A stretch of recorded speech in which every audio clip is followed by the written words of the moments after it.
Hi guys, welcome back. I know it's been a long time. We're going to work on our consistency, I promise. I actually do. I've had a lot of shifts and changes in my lifestyle, and I'm gonna have a lot more free time to just kind of be in tune with everything and keep on top of my practice. So it will be beneficial for me and for you to get more readings and more shadow work and just be more involved with the community. So, with that being said, we have a very powerful full moon coming up. We've had a lot of ups and downs. It's been a very testy wave of energy with like some solar flares. I know that those have been pretty sporadic lately and chaotic, I should say. And I know that we have also had quite a bit of retrogrades passing through all at the same time. So between both the solar flares and what's going on with the Astros, it's been interesting. This shift is really, it's not necessarily just like a tower moment, but it's more so as a red cardinal passes by. That's my spirit sign lately. It's more so of like just trying to tune you into your awareness that you need to be more present in your immediate life. We get kind of caught up in like the what ifs or just distracted by our work, our jobs, our 9 to 5s, like things that aren't necessarily what is so much a priority in our life, but it is something that is necessary in our life. So it's something that is easily becomes an easy distraction. So it's just important to remember that.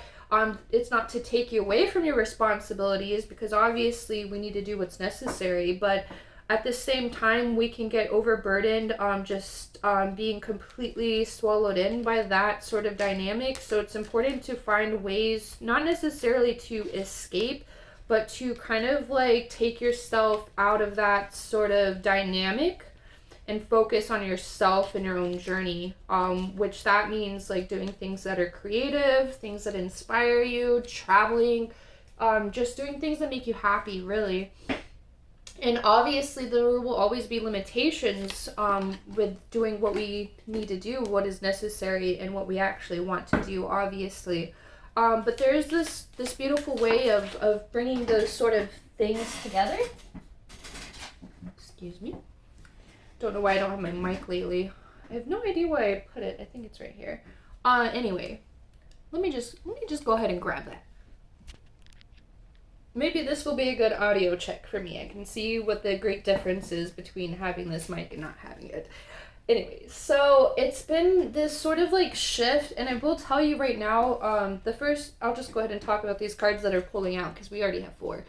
The first card that we got here was the Judgment card. So really kind of like, again, when you're coming out of this like epiphany or this energetic part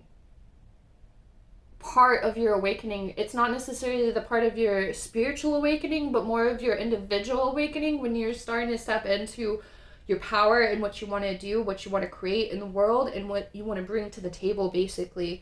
And so you have this like Judgment card of you just basically walking through this door and just taking action, and then you have some really great powerful cards to start us off with. We got the King of Cups as well. So really ambitious, this ambitious energy, just being a very powerful conduit for change and just making things happen. All it really did was I mean, obviously some of us have to go through the tower moment, and I would definitely love to say that I am one of them, because I'm very stubborn. I do what's necessary all the time, so I get it. It's necessary in our mind and our brain, but there are ways that we can kind of step away from what we're conditioned and what we normalized in society and find a new way to venture, find a new way to create, find a new way to bring abundance into our lives. But that does take a lot of revelations. It takes a lot of realizations about yourself, and just positioning yourself in a sort of stance that is ready for change, that can also be difficult, because it's not necessarily just the mindset itself. It's also just changing things in your environment too, because you do have to change things in your environment. Like if you want to be an active creature, I mean, these won't be what determines how determined you are, the audacity that you will have, but having like a whiteboard in your bedroom, having like this goal, this routine, this system that you design that will, be beneficial for whatever it is that you're focused on. Once you start to realize like that you have to change your environment if you want this to be what you embody, if this is what the direction that you want to take, you have to do things in your environment too. Like you have to change drinking a coffee every morning. Like, are you gonna go to Starbucks or I don't drink Starbucks. But are you going to go to that coffee shop that you love every day and get one of those, high calorie lattes, blah, blah, blah. Like it takes a lot. And I used to be a huge coffee drinker. I will just put that out there. I used to drink like multiple cups of coffee. I used to work in call centers and I used to, be around people. I used to be in the food industry too. So I would always need energy. But now that I've kind of slowed down a lot in my life, I drink way less coffee and I've kind of put myself on more of like a mushroom remedy, just because it helped me again with my epilepsy. You can watch the videos on that if you want to know anything. But anyway, like I've changed things in my environment to kind of like bring me on this path where I'm embodying this better version of myself. And no, it's not easy. And no, it's not easy to stay consistent either. Sometimes we fall out. Sometimes we want this change and we do everything to take action and take this necessary steps. But sometimes we get distracted by our lives by doing the necessary things. And at the same time, like you have to realize that you can always step back into that power, but you really got to change the way you live your life if you really want to start really fulfilling this wish for yourself. So at the change, you have to become the change yourself too. And I'm sorry that I had to go so long saying that, but we have the King of Pentacles energy too. So with the Judgment, the King of Chalices, and the King of Pentacles, you're basically handed this cup of fruition. So whatever you are like working towards, you have this ambition, you have this audacity. Like this is you above the bull, balancing yourself and figuring things out. So, give yourself props for that one. But you do have that audacity. Like nobody else is going to have that audacity. Nobody's going to embody that audacity. It has to be you. Like you have to change yourself. You can't expect anybody else in the world to put that impression on you. Like sure, you should definitely change like who you follow and what you watch, like the content and sort of things like that totally changes things in your mindset as well. But really, you have to be your own influencer. You have to be the influence in your life. You have to be your own positive influence in your life. And I know that sounds difficult, especially when we are in this like very low vibrational state, this very low mental state. Like it can be very difficult to be that person for yourself. But, Spirit really wants you to show up for yourself. And in order to really do that and to really create this change for yourself, you have to start embodying it. Because once you start embodying it, your whole mindset does actually change. Like the whole set of affirmations. Like if you look at things from a simple view, yeah, affirmations go so far, but really just telling yourself something every day isn't like the whole image there. Like there's other things that you do within that is just a piece of it. So affirming things every day is very beneficial for changing your mindset, but you also have to really start embodying that, what you're practicing, what you're preaching, to yourself. It's not just about what you're preaching to other people, it's about what you're preaching to yourself too. Like you have to stay consistent and accountable for yourself. So with that being said, we do have the Page of Swords. I think that honestly with this sword card coming out right away and all this King kink energy.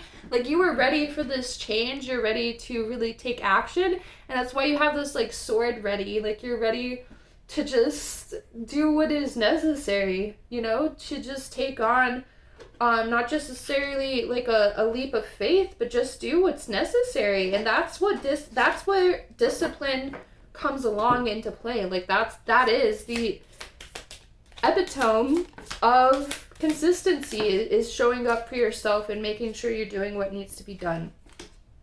And with that being said too, this is such a great reading. I will say that. So this is getting us prepared for the full moon, which is on the 21st, I believe. We have the 3 of Pentacles here. So your little goals will be what's very pivotal in this next chapter in your life. So making sure that you're doing the little things. The little things add up. I know that it doesn't seem that way at first. It really doesn't, but they do add up. They add up so fast, and when you start to see over time your hard work, and you start taking, you know, acknowledgement of that and that accountability, that consistency, and you start following that consistency, then it will come into your mind that you are actually doing the work. Sometimes it takes a lot to realize that for some of us. Not all of us, but sometimes it takes a lot to really see that effort in ourselves. So when you start to see that this is the journey that you're taking, things are working out for you in your favor. Like, the Chariot is a good signification that you are on the path, but not just that you're on the path, but that things are really rolling out for you. You have this Chariot that's here and ready to take you where you need to be. Wow.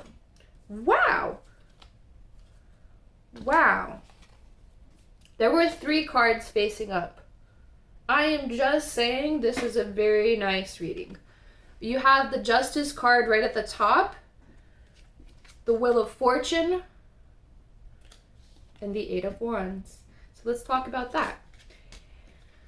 With this Justice card, like, you have been putting in a lot of work and effort, and sometimes it's really hard to see our own labor. It's hard to see, like, the fruit of our own labor if we're not out there, like, constantly gardening.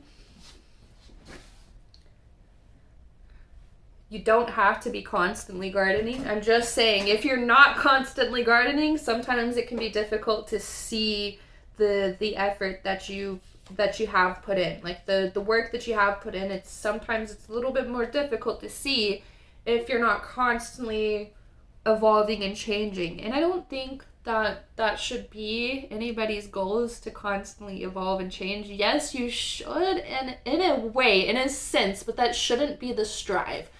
Like, if that's your strive, that might be your ego just whispering down at you. I am just putting that out there. I love you. We have the Wheel of Fortune as well, so there is this sort of, like, abundance that's coming through with this Justice card too. So it's like you're getting this justice of abundance for the hard work that you're putting in. And then we also have the 8 of Wands as well, so there may be sort of like this kind of like mystery, or kind of like we don't exactly know which direction we're going to be taking with this energy. But really, what Spirit here above all is trying to tell you is to just take that journey of faith. I know that is totally the most scariest, horrific thing that you could do for yourself sometimes, is just having faith. I know. It's blind faith too. That's even scarier. But sometimes that's all you really need to do, just to calm yourself down. And it's not just about having faith. It's not just about, like, you know, you facing your trust issues or something like that. It's more about just letting go of anxiety, letting go of the what ifs, the, you know, that kind of confrontational dialogue where you're just struggling and overthinking everything. Like, we're here to dissipate that. We're here to dissolve that sort of, I will say, issue within our own minds of just constantly challenging ourselves, or constantly questioning ourselves or just not having that faith again. And having that faith, it's not necessarily just having it in the world or some external external like property. Like, it's not about having external faith, it's actually about having internal faith in yourself.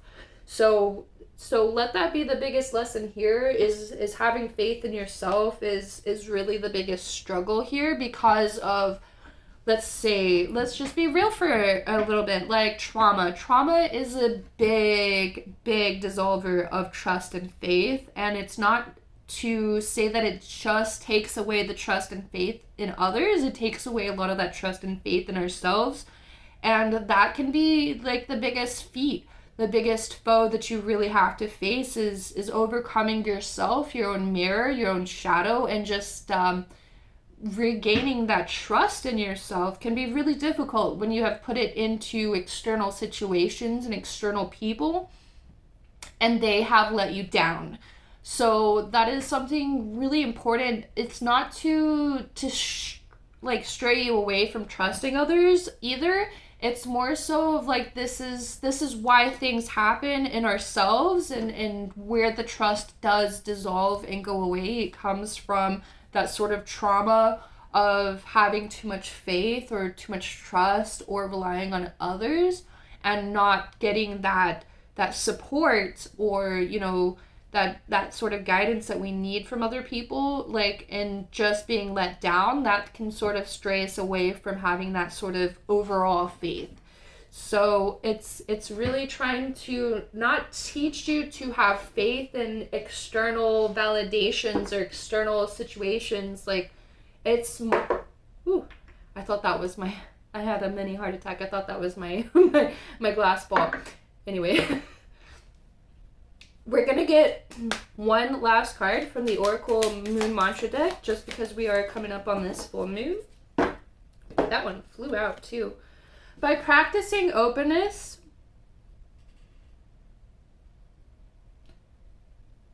I'm just going to read that again. By practicing openness to new ideas, thoughts, and beliefs, I gain a fresh perspective. This fills me with curiosity, a longing to dig deeper than I have ever before. The willingness to explore how I define true beauty. What do I love? What do I value? How do I communicate that? What am I afraid to let go of or fully embody? The answers I seek require a brave journey into the depths of my own soul.